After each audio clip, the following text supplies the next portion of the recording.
Assalamualaikum warahmatullahi wabarakatuh. Di sini saya akan menjelaskan dari salah satu makalah studi Quran Hadis, yaitu dari kelompok 4.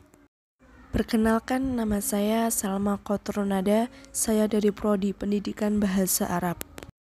Baik, langsung saja. Di sini saya akan menjelaskan tentang nuzul Quran dan asbabul nuzul. Apa sih itu pengertian nuzul Quran dan asbabul nuzul? Nuzul Quran terdiri dari kata nuzul dan Al-Quran yang berbentuk idhofah. Penggunaan kata nuzul dalam istilah nuzul Quran adalah turunnya Al-Quran. Tidaklah dapat kita pahami maknanya secara harfiah, yaitu menurunkan suatu dari tempat yang tinggi ke tempat yang rendah. Sebab Al-Quran tidaklah berbentuk fisik atau materi, tetapi pengertian nuzul Quran yang dimaksud adalah pengertian majazi, yaitu penyampaian informasi atau wahyu kepada Nabi Muhammad SAW dari alam gaib ke alam nyata melalui perantara malaikat Jibril. Sedangkan di sini juga ada pengertian asbab an-nuzul atau asbabul nuzul. Asbab an-nuzul dalam segi bahasa Arab berarti sebab turunnya suatu ayat. Sedangkan menurut Kamus Besar Bahasa Indonesia adalah sebab berarti suatu hal karena adanya asal-usul sesuatu.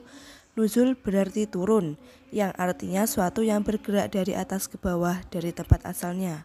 Maka, makna asbab an-nuzul dari segi terminologis adalah sebab-sebab turunnya suatu ayat Al-Quran, baik menjelaskan status hukum asalnya dalam berupa pernyataan maupun peristiwa asbab an-nuzul yang ada, dan itu senantiasa dipelajari dalam ilmu Al-Quran.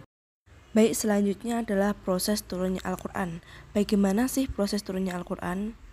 Sebelum masuk pada proses turunnya Al-Quran, kiranya perlu sedikit kita mengkaji tentang kata yang disebutkan dalam ayat yang menerangkan tentang turunnya Al-Quran, yaitu kata nazala dan anzala, yang bersumber dari kata nazala beserta artinya. Kata anzala berarti menurunkan secara keseluruhan. Kata ini digunakan dalam ayat yang menerangkan tentang penurunan ke Lauhul Mahfudz dan Baitul Izzah. Selain itu, kata ini juga digunakan dalam ayat yang menyebutkan tentang diturunkannya kitab selain Al-Quran, yaitu Zabur, Injil, dan Taurat. Hal ini menunjukkan bahwa kitab selain Al-Quran diturunkan oleh Allah secara keseluruhan. Dan di sini juga ada beberapa tahap proses turunnya Al-Quran. Tahap pertama, pada tahap ini Al-Quran oleh Allah Subhanahu wa Ta'ala diturunkan ke Lauhul Mahfudz. Akan tetapi, secara umum, Lauhul Mahfudz diartikan sebagai sebuah tempat yang di dalamnya tersimpan segala sesuatu yang berkaitan dengan qada dan qadar Allah. Semua perkara yang sudah terjadi ataupun yang akan terjadi di masa yang akan datang. Ketika Al-Quran di Lauhul Mahfudz ini, tidak ada yang tahu persis bagaimana wujudnya. Hal ini dikarenakan Lauhul Mahfudz adalah alam yang tidak terjangkau oleh manusia. Selain itu juga tidak ada dalil tentang kepastiannya. Dan tahap yang kedua, pada tahap ini Al-Quran diturunkan dari Lauhul Mahfudz ke Baitul Izzah. Menurut pendapat yang paling sahih, Baitul Izzah ini ada di langit yang paling bawah atau langit dunia.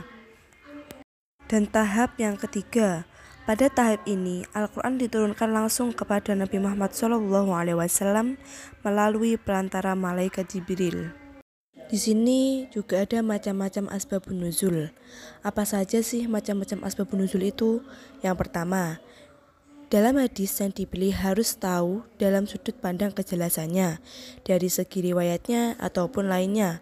Ditinjau dari segi perawi, asbab an-nuzul ada yang jelas atau sarih, yang kemungkinan atau impossible, muhtamilah. Yang kedua yaitu melihat pernyataan asbab an-nuzul dari segi sudut pandangnya. Ada dua sudut pandang yang berbeda yang digunakan dalam pernyataan sebuah peristiwa asbab an-nuzul. Yang pertama yakni ditinjau dari sebuah peristiwa. Kemudian yang kedua yakni berdasarkan sebuah pernyataan. Adanya kedua bentuk tersebut karena diturunkan sebuah ayat Al-Quran itu adalah sebuah jawaban sebagai penjelas kejadian atau peristiwa tertentu yang telah terjadi. Penjelasan selanjutnya yaitu manfaat memahami asbabun nuzul. Di sini sangat banyak sekali manfaat memahami asbabun nuzul. Yang pertama, mengetahui hikmah pemberlakuan suatu hukum. Yang kedua, menjelaskan sebuah hukum yang khusus yang ada di dalam Al-Quran. Yang ketiga, meyakinkan kepada manusia bahwa Al-Quran adalah benar kalam ciptaan Allah, bukanlah sebuah buatan manusia yang ada.